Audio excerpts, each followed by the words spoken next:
Hello everybody, thanks for watching my channel. Today I'll be talking about one of my favorite pieces by Debussy, The Snow is Dancing. I recently had a couple students learning this piece and I discovered there are a few little tips and tricks I want to share today so that it's maybe a little bit easier for you to learn and perform the piece. Please subscribe to my channel and don't forget to push the like button. Let's look at measure 11, and this is the original version Debussy wrote.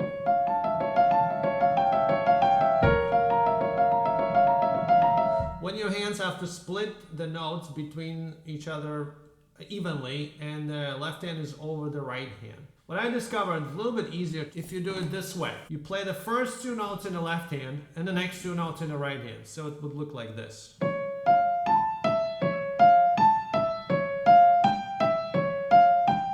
And then you would continue in measure 12 the same way.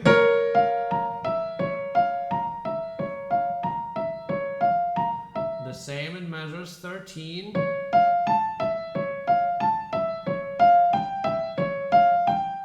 And the same measure 14.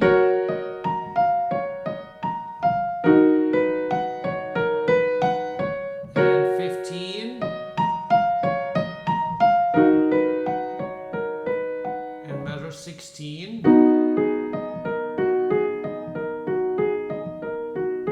Measure 17.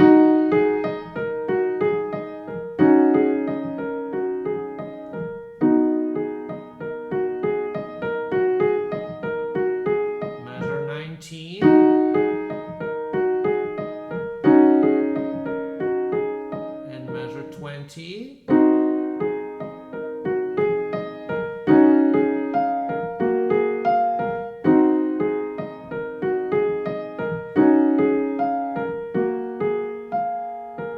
Next spot I would like to talk is from measure 22 through 30. I'm changing the way I group the notes in my right hand. So the right hand is written originally like this. And I'll start with measure 24, that's the easiest one to show it.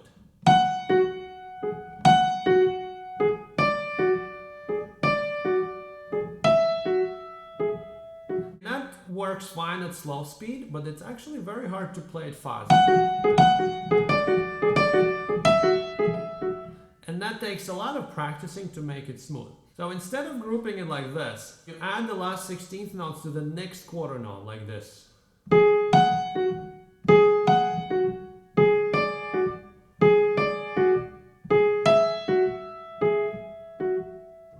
I'll show it one more time.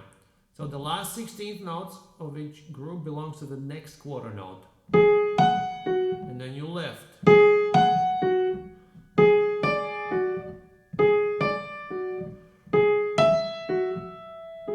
Even at faster speed, if I add my left hand, it still works really well.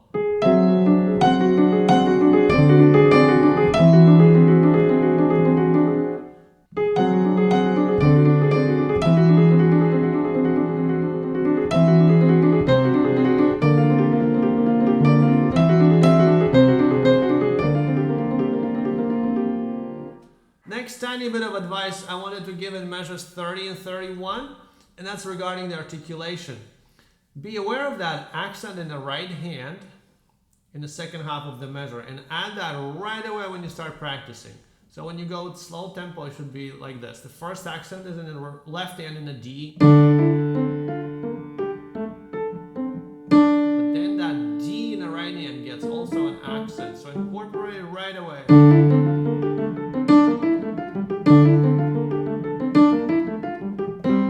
The next spot I wanted to talk is about measures 34, 35, 36, and that's the 3 against 4. I wish there would be an easy way to learn this spot, but I'll just share the steps I provided to my students. So first, you're just gonna learn it really, really slow, and you'll go with your left hand like this.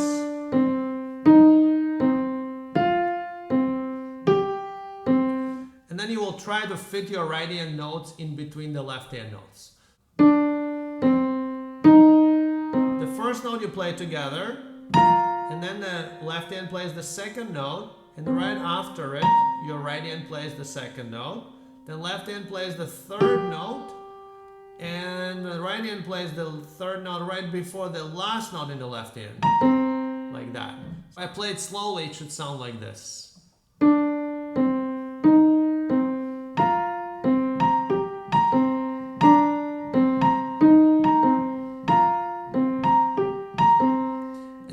speed it up just a tiny bit. Also notice that in the right hand, I'm doing these fingerings. 3, 2, 1, 3, 2, 1, 3, 2, 1. Also try to lift your hand on each note consistently. So you're controlling the speed and the evenness and steadiness of your right hand note just by lifting your whole hand, not just relying on the finger. Then you can speed it up just a tiny bit.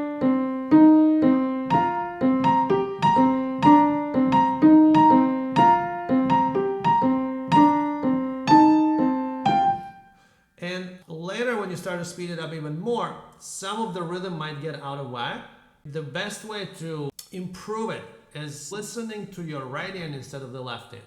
So left hand has to get really, really soft.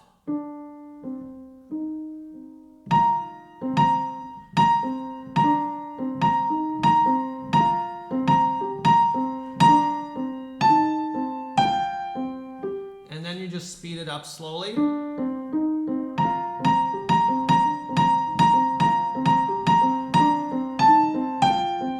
Just keep listening that your right hand is really, really even.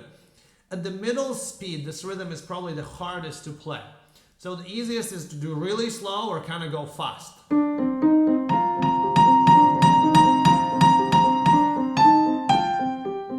And as long as you're listening to your right hand, I think it's okay if your left hand is a little bit uneven. We're probably not even going to notice it. But your right hand has to be really, really steady when you play this spot.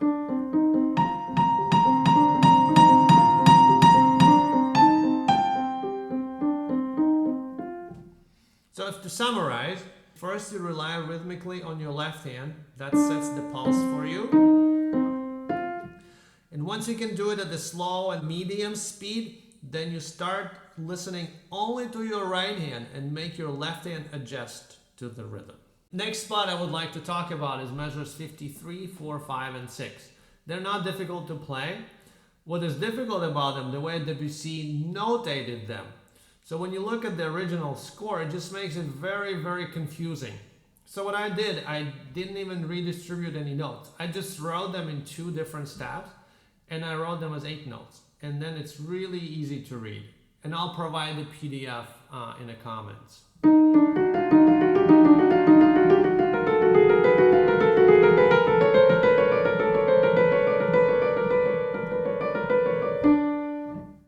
When we get to measure 61, we'll play the first 2 notes in the left hand and then the following 2 notes in the right hand, like this.